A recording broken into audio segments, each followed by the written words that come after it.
The silent war inside your mind. You aren't actually tired. You are just avoiding the person you're capable of becoming. Be honest with yourself for a moment. There is a specific task, a dream, or a simple habit that you promised you would start, but you keep pushing it into the shadows. It's not because the work is impossible. It's because the work is uncomfortable. You are choosing the path of least resistance, scrolling through feeds, waiting for a perfect moment that doesn't exist, and delaying the inevitable. You tell yourself that tomorrow is the day, but tomorrow is a ghost that you can never catch. Deep down, in those rare moments of silence, when the world stops spinning and the distractions fade away, you feel it. That heavy, sinking realization that something is wrong. There is a version of you that craves discipline, focus, and total control. But there is another part, a louder, softer part, that only wants comfort. No pressure, no risk, no sweat. Most days, that part wins. Not because it has more power, but because it's easier to agree with. It doesn't sound like a villain. It sounds like a friend.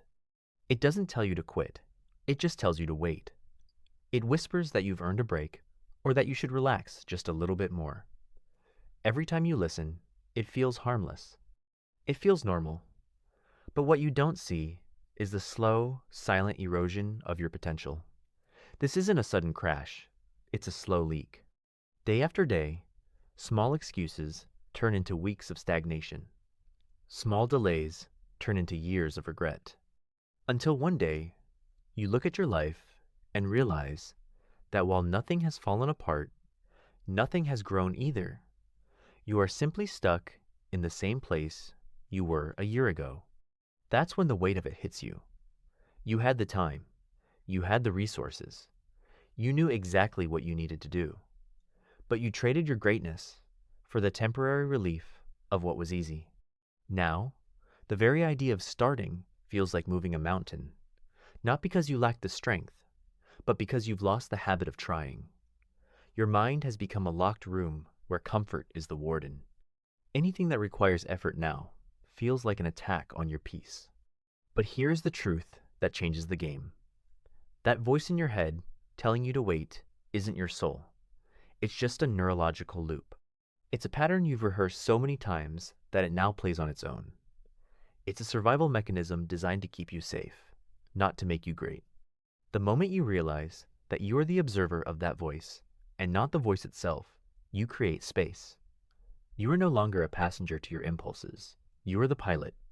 So, the next time that familiar voice says, "We can do this later," don't argue. Don't get angry. Just notice it like a passing cloud, and then move. Do the exact opposite of what the comfort-seeking brain wants. Start the work before you feel ready. Move your body before you've thought it through. It doesn't have to be a massive leap. It just has to be a step. Perfection is the ultimate form of procrastination. What you need is movement. You break the cycle, not through a sudden burst of motivation, but through the cold, hard currency of action. Repeated action is the only way to rewrite the code of your mind. Every time you keep a small promise to yourself, you build a brick in the wall of your self-respect. Slowly, the atmosphere changes. You begin to feel the gears of your life finally catching.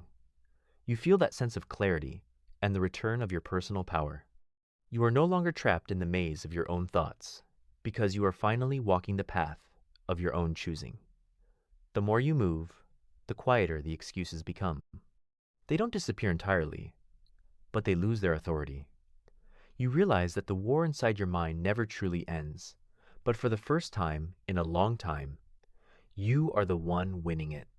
And when you win the war inside, the world outside belongs to you.